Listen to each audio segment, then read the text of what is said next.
নমস্কার বন্ধুরা, আজকে আলোচনা করব সিংহ রাশির 2026 সাল কেমন যাবে। 2026 সালে সিংহ রাশির জাতক জাতিকাদের জন্য আত্মবিশ্বাস বৃদ্ধি এবং ব্যক্তিগত সাফল্যের বছর হতে পারে। এই বছর আপনি আপনার জীবনে নতুন পরিবর্তন আনতে পারেন। প্রথমে আলোচনা করব ক্যারিয়ার নিয়ে। 2026 সালে আপনার ক্যারিয়ার জীবনের জন্য বেশ উজ্জ্বল হতে পারে। যারা চাকরি করেন তাদের পদোন্নতি বা নতুন দায়িত্ব পাওয়ার সম্ভাবনা রয়েছে। কর্মক্ষেত্রে নতুন সুযোগ আসতে পারে। বছরের শুরুতে বিশেষ কাজে একটা বাধা আসতে পারে শনির প্রভাবে, তবে আপনি যদি ধৈর্য রেখে পরিশ্রম করেন তবে আপনি সুফল নিশ্চিতভাবে পাবেন। বিশেষ করে জুন মাসের পর বৃহস্পতির প্রভাবে বিদেশ যাত্রা বা বিদেশের সঙ্গে যুক্ত কাজে সফলতা আসতে পারে। এবার আলোচনা করব শিক্ষা। শিক্ষার্থীদের জন্য 2026 সাল ভালো বলা যায়।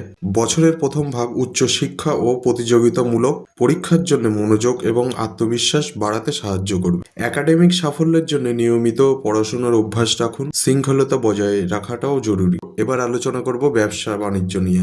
ব্যবসায়ীদের জন্য 2026 সাল মিশ্র ফলাফল দেবে। জুন মাস পর্যন্ত আর্থিক লাভ হওয়ার সম্ভাবনা রয়েছে, বিশেষ করে যদি আপনি অনলাইন ট্রেডিং, ফ্রিল্যান্সিং বা সোশ্যাল মিডিয়ার সাথে যুক্ত থাকেন। পূর্বের বিনিয়োগ থেকে লাভ হতে পারে। যদি কোনো নতুন ব্যবসায়িক উদ্যোগ নিতে চান তবে বছরের প্রথম ভাগ জুন মাস পর্যন্ত তুলনামূলকভাবে বেশি শুভ। বছরের মাঝামাঝি সময়ে নতুন বিনিয়োগ বা বড় সিদ্ধান্ত নেওয়ার ক্ষেত্রে সাবধান থাকতে হবে। তবে বিদেশি ব্যবসার সাথে যুক্ত যারা আছেন তারা সাফল্য পেতে পারেন। এবার আসি প্রেমের জন্য 2026 সালটি উষ্ণ, তীব্র এবং আবেগপূর্ণ হতে পারে। যারা এখন অবিবাহিত আছেন তাদের জন্য এই বছরটি দীর্ঘস্থায়ী সম্পর্ক শুরু করার জন্য ভালো। বছরের মধ্যভাগে নতুন সম্পর্ক আসার সম্ভাবনা রয়েছে। চলমান সম্পর্কগুলিতে আবেগী গভীরতা বাড়বে এবং অতীতের ভুল বোঝাবুঝিগুলি মিটে গিয়ে সম্প্রীতি ফিরে আসতে পারে। সম্পর্কের মধ্যে বিশ্বাসতা এবং আবেগ বজায় থাকবে। সম্পর্কের ক্ষেত্রে অহংবোধ বা ইগোর সমস্যা এড়িয়ে চলাই ভালো। এবার আসি দাম্পত্য জীবন। দাম্পত্য জীবনের জন্য 2026 সালটি স্থিতিশীল এবং আবেগপূর্ণ থাকবে।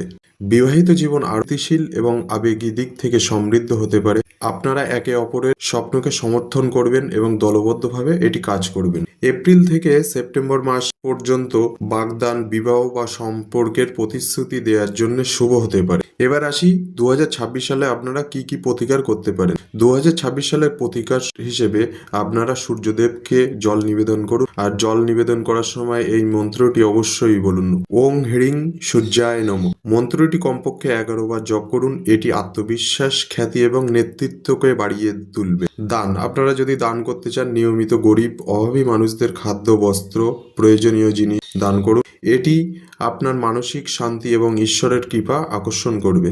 মানসিক শান্তির জন্য প্রতি সোমবার শিবলিঙ্গে দুধ নিবেদন করতে পারেন। নমস্কার বন্ধুরা, এই ছিল আজকের ভিডিও।